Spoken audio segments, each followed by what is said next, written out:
Welcome to the Energized Football Show. Barry, you love the jacket, looking fresh. Do you know what? I actually bought the jacket to put on for this show. No, you didn't. I know, man. It's actually your jacket. It's your jacket. Love the jacket. Love the jacket. It's Ross's dad's jacket. I robbed it. So this is going to be the Energized Football Show. Big week in football this week. We had Aston Villa get promoted to the Premier League. Yeah. The Europa League final is on. The Champions League final on. And we have a few hot transfer rumours coming in fresh off the morning paper. We do. So Barry, but the jacket is actually Ross's mum's jacket. But should we start off with the playoff final? yeah, Aston Villa beat Derby County 2-1 to get promoted to the Premier League. Jack Grealish in the Premier League. But is he staying at Villa? Very good question. Very, very good question. I think Jack Grealish is going to stay. John, he's very, very... It's weird. He's very captivating. There's something about him that is just like... Is the hair? It's the hair. It's the way he does the socks, like Laurent Blanc, just slightly over the shin guard. The way he sort of moves. It's... In fairness, it's been a breakout star this year in the Championship. Yeah. I'm looking forward to seeing what he's doing next year in the Premier League because I feel like there's a lot of players in the Championship that are eventually going to get a chance because players these days are so expensive that it's like give these young lads a chance. Like for instance, who's gone to Manchester United from Swansea, Daniel James. I can't wait to see what he can do next year. Yeah, apparently he's lightning. Yeah, he looks very, very fast. But I feel like Jack Grealish is going to stay. I think if they didn't get promoted, I feel like he would have left. Yeah, I think he was sort of touted and moved. I think it was for about 40 million to Spurs. So like, who knows? He might go. If Spurs win the Champions League and they come knocking, it's going to be an offer too good to turn down. Yeah. And as you say, he's a captivating young fella. Yeah. I don't know. Does he have the opportunity to be better than Dele Alli? Yeah. I think he does well. I think Dele so. Alli's a bit overrated, to be honest. I think Dele Alli is sort of different because like Dele Alli is now smug enough to be like, oh, I'm a full English international mate. Boohoo.com or whatever he is. Yeah, whereas Jack Grealish still has stuff to prove, you know? I think so. I haven't been overly impressed with Dele Alli this year in terms of the other Spurs players. He's been outshone. Yeah, Dele or Alli, outshone, some might say. There's something about Dele Alli. Like, he used to be cool. Remember he used to go like this? Yeah. Oh, can you do it? No, I was like that or something. If you can do that. If you can do what I'm doing right now. Yeah, that's it, exactly. I feel like he was more of a lad. Do you remember when his like sex tape came out and all? Like, he was just a bit of a lad. Now he's a bit like... I wouldn't really call it a sex tape now. I think it was like him getting a blowjob for about 11 seconds. But yeah, his sex tape.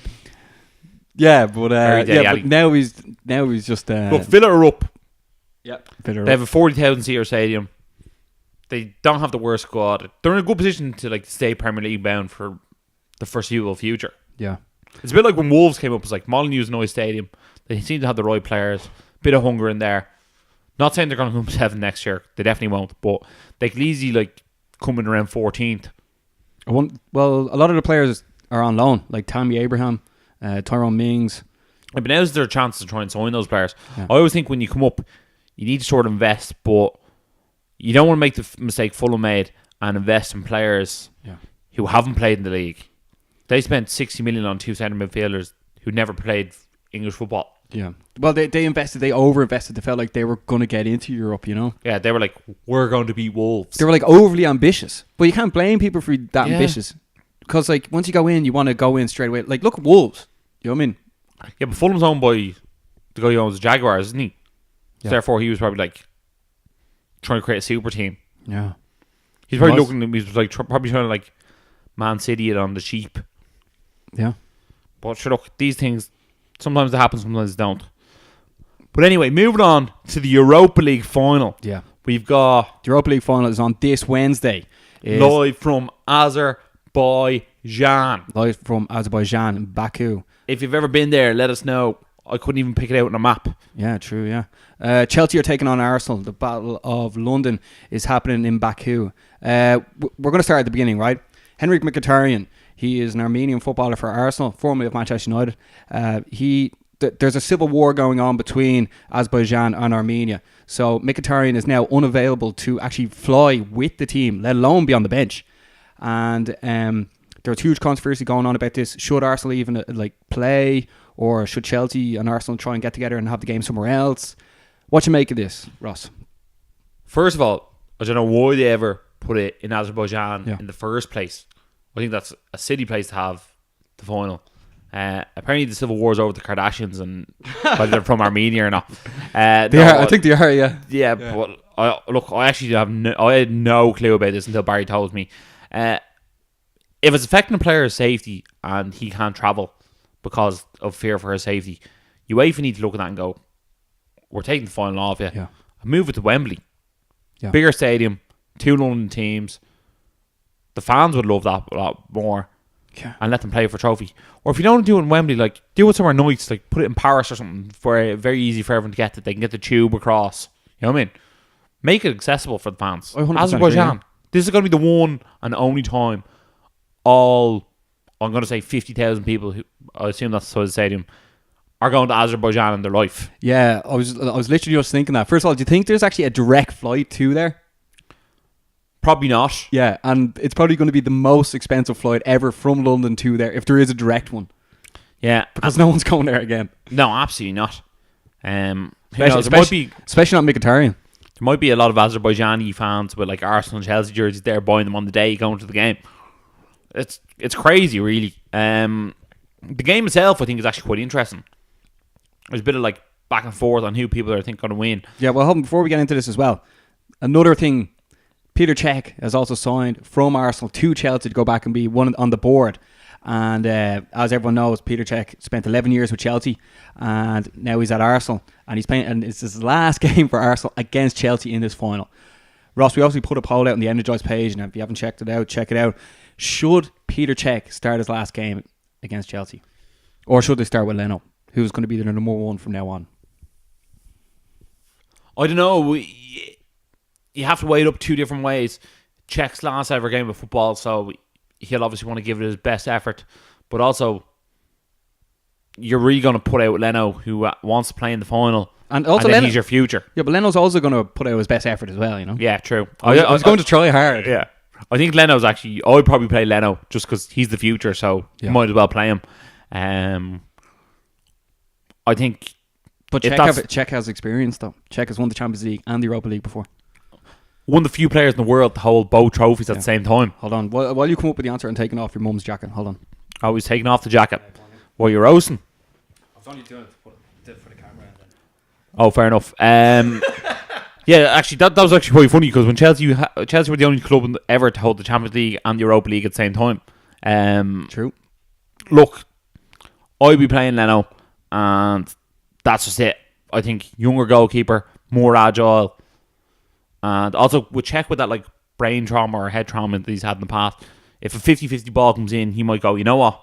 Against Chelsea, I'll leave it. Or else I'll give it to Chelsea. Yeah. Oh, as in like if a rough tackle happens and he's like, it's my last game. Yeah. Oh, I get you. He might be like, no, we're getting brain trauma. And he's like, and sure, look, it's Hazard. Chelsea can score. You know what I mean? And he might stay. Yeah. He might stay. No, I agree with you, man. I think Leno should play. So there's a good point. So Chelsea, we've established they shouldn't have had the game there. We've established that Leno should start for Arsenal. But let's discuss the game itself. It's final. Both rivals. Yeah, London derby. Are you looking he had enough rivals as well. Are you really looking forward to this final? It's sort of strange because they are rivals now, but there's no. Normally, when I think of rivals, I think of Keane versus Vieira. I think of Messi, Ronaldo. Even Gerrard versus Lampard, or you would have Vieira versus Lampard. You know what I mean? John Terry against, I don't know, Henry or Van Persie. You know what I mean? I sort of look at Arsenal versus Chelsea and go, no one on either team actually dislikes each other, if that makes sense. There's no actual rivalry there. It's more of a rivalry between the fans. So, yeah, obviously both teams wants to be known as the superior team in London. Yeah. Obviously, if Spurs win the Champions League, they'll be the superior team in London. But that's fun. That'll be funny because imagine Arsenal won it, or Chelsea even won it, and then I think it'd be funnier if Arsenal won it, and they were like, yeah, and then like Spurs like, ha, yeah, because Arsenal have never won the Champions League either. Yeah, exactly. I fancy Arsenal to win it. Would you say either of these lads will get a parade in before the Champions League final?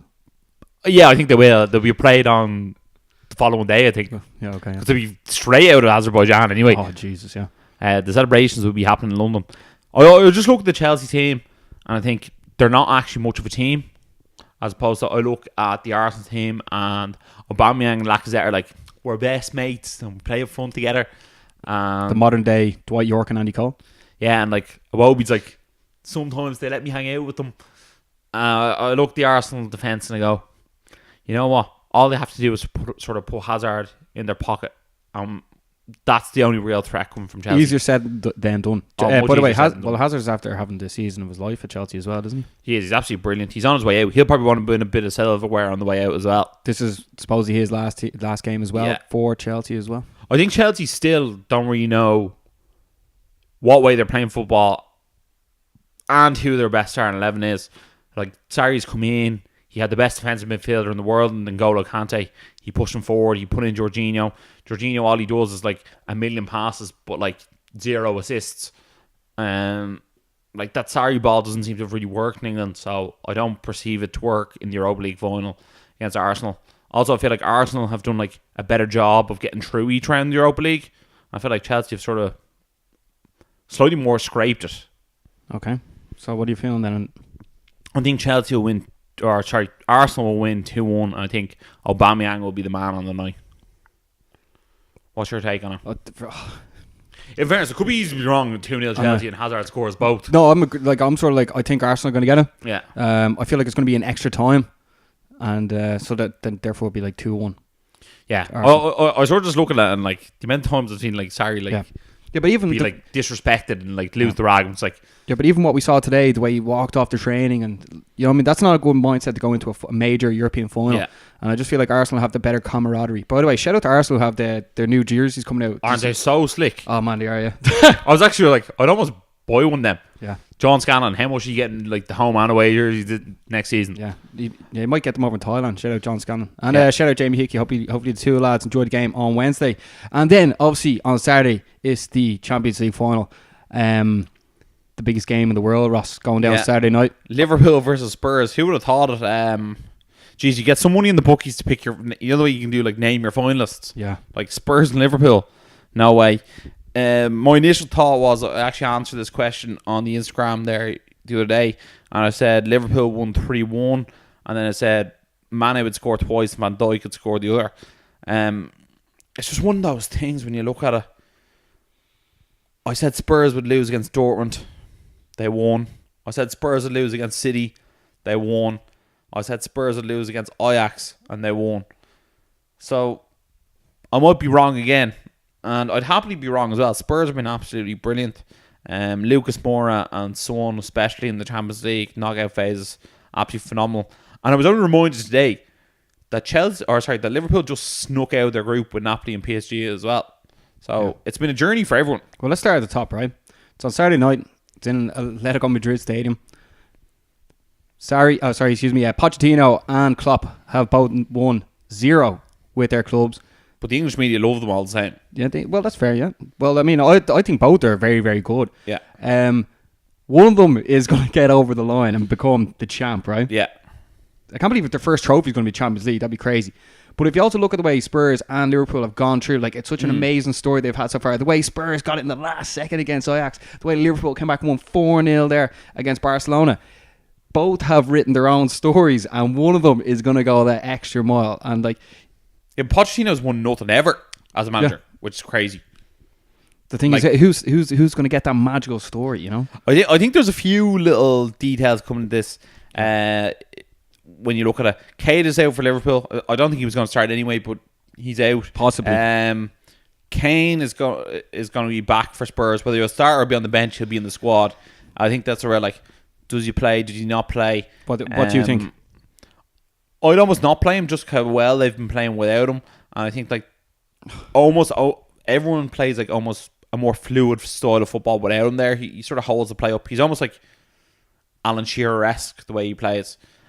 But I don't know, when you have, you know, the Golden Boot winner from the World Cup and I'm thinking he's Spurs all-time leading top goal scorer. Close to Les Ferdinand anyway. Yeah. And it's very hard to say no to him, isn't it? To not start him. Yeah. Well, I was just thinking there, right? Obviously, in the Champions League final. Was it Champions League final? Yeah, well, Diego Costa. Yeah, it was Champions League final for Real were playing Atletico Madrid in the final. Battle of the Madrids. And Diego Costa would play the game, and they played him even though he was like injured. Remember, he had to get like keyhole surgery. Yeah, it was something like it was something like really, really like it's serious. And then he was only on the pitch for 20 minutes, and therefore he had to be brought off.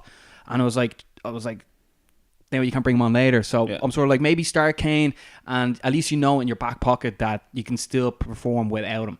Because if they bring him on later on in the game, and then he gets injured, and you're down a sub or something, you know what I mean? Yeah. So I'd start him anyway, just because it's the first time ever into the final. Go all in. And who's going to win, Barry? Who's going to win? I think Liverpool are just they got to the final last year. They're like you couldn't be any more hungrier after losing a Champions League final previously. They've been to the final. They know what they probably did wrong, and they'll know how to fix that. I just think they're going to be too strong, because like when you beat Barcelona 4-0 in the semi-final, you're going to lift the cup. Yeah, luck is on your side. Yeah. When Deverick Origi is scoring 2 goals in the Champions League final, you're destined for greatness. Yeah. Also, Liverpool beat Spurs by about 20 points this year in the league. Yeah, as well. true that.